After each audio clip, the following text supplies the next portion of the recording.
Mga kapuso, pila na kaya ka mga delivery riders ang naghatod og online orders ninyo sa inyong balay o dili ba ka sa opisina? Daghan na siguro mga kapuso, dili na gid maihap siguro no. Bitaw, atong makahinabi karon ang usa ka live online seller. Basig nakapalit tapod mo sa iyaha. Siya, si Joy Libed. Ma'am Joy, maayong buntag og dayon sa At Home with GMA Regional TV. Kamusta ka, ma'am?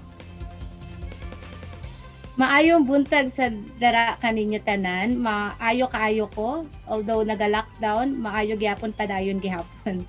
Ma'am, unang-una, paunsa ka nagka-ideya sa live selling ug unsa nga mga produkto ang imong ginabaligya online?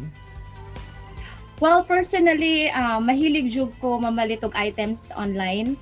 So that's why hunahunaan ako siya pamaligya og online because mahilig jud ko. And then sa karon, I am selling pre-love or okay Korean dresses. Ma'am, sa asa ka nga platform o social media sites naga-live selling o ngano? Yeah, I tried Facebook dati pero dili siya ing ato kadaghan og viewers. So nag-try ko sign up sa isa ka online platform. So dito ko nakakuha og dagag viewers. Dito ko nakagain og dagag viewers. Ganda ang tela nito. Mine po 07 for 180. Medium. Pwede siya medium to large. Ma'am, pero pag sugod nimo aning live selling, nakaplano ba gid ni nga mag-live selling ka or nakabati pa ka sa unang kaulaw nga magawas gid imong naong dito nya i-try nimo mga sanina hantod sa karon nga murag naa na kay energy ug naa na kay confidence nga mag-live selling? Siyempre sa sugod, ulaw manaradog ay bintutan na mo. Ulaw jud kaayo. So akong ginahimo, observe lang jud sa ubang online seller hanggang hantod sa ang mga pila ka bulan, murag nag-gainan ako ang confidence, naging basta dagan man kong viewers, murag ma-boost gani ako ang confidence gani. So mao lang to.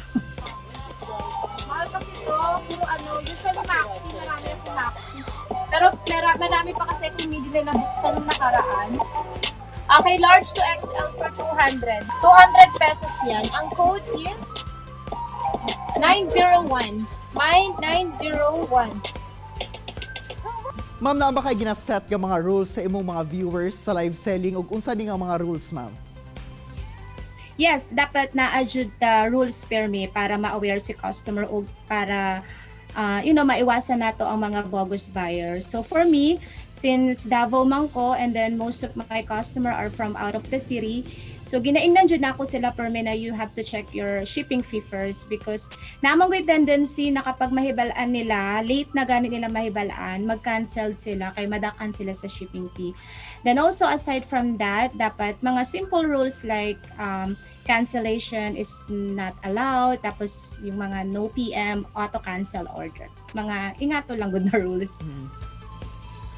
Ma'am, unsay pa maagi ani? Agikan si imong supplier, paunsa nimo siya ginapili, ma'am, o kanibang tanan nga imong gikan sa supplier mo o imong ginabaligya? Yes, of course. Ginasort na ko siya from gwapo, dili kayo gwapo, o kanang mga pangit. So mga gwapo, tagaan ako na siya price. So dapat ginakwenta na ako siya kung mugawas ba jud akong kapital. So ihap basking pinakapangit na dress dapat ihap pun jud na nimo. Ma'am, ato makita no sa imong likod na kay mga mannequin diha. Paunsa ni makatabang sa imong live selling? Dako kay siya tabang kay once na makita gani na sa mga viewers na naay mannequin sa likod tapos gwapo kayo, ang nindot kayo mga dresses, magstay sila sa imong live. Well, sa live selling man good, once naka-followed na siya sa inyo sa ako once na mag-live ko, ma-notify sila sa ako ang design up na online platform. And then mo na siya pag nakita nila ako mga ginapakita na dress, pag ganahan sila, muingon sila mine tapos tara i-check out na nila. Mine is the key and mine is the word gudi ay sa online selling. Yes, para paunahan lang gudi ba, ma'am? Mine lang. Ma'am, kung i-compare nimo ang selling through posting lang versus live selling, asa ba ang mas dali ug mas dako ang kita? So for me, online selling. Kay syempre maipakita nimo actual since it's live. Also mahatag nimo ang mga details sa item na imong ginabaligya. Live, syempre. Ma'am, unsay mo mga strategy sa live selling para mas daghan ang mag-view ug daghan pod ang mamalit? Well, sa live selling, syempre, dapat attractive tanan. Dapat sa background nimo, sa lightning, saka of course sa imong naong pod. Then sa caption nimo sa imong live dapat very catchy siya.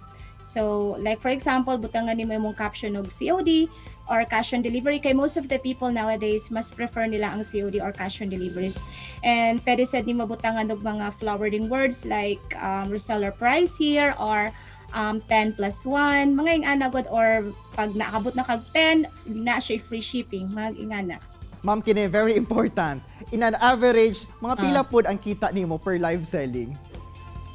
Adili siya pareho depende siya kung unsa ka taas ang imuhang pag-live. Pero sa ako aso, ang in average of 4 to 5 hours lang ko naga-live in a day, siguro makakuha kog mga 5 to 6,000 per live. Wow, dako giday ma'am no, labi nag-adlaw-adlaw nimo, so adlaw pud ka makakuha og ana kantidad no. Yes, tama. Asa di nato na makaya kay go work man pud ta. Pero sa ing ana kita ma'am, mga average pod pila pod imuhang kapital? Siguro sa isa ka bail magod is naga-range siya og 5,000 to 6,000. Tapos ang sulod sa bail is estimate sa mga 150 dresses. So siguro gawas naman pud ang kapital ana nakita pud. All right, daghan kay salamat Ma'am Joy, ug unta mas mulambo pa ang imuhang live selling business. Thank you so much din po. Kini ang At Home with GMA Regional TV.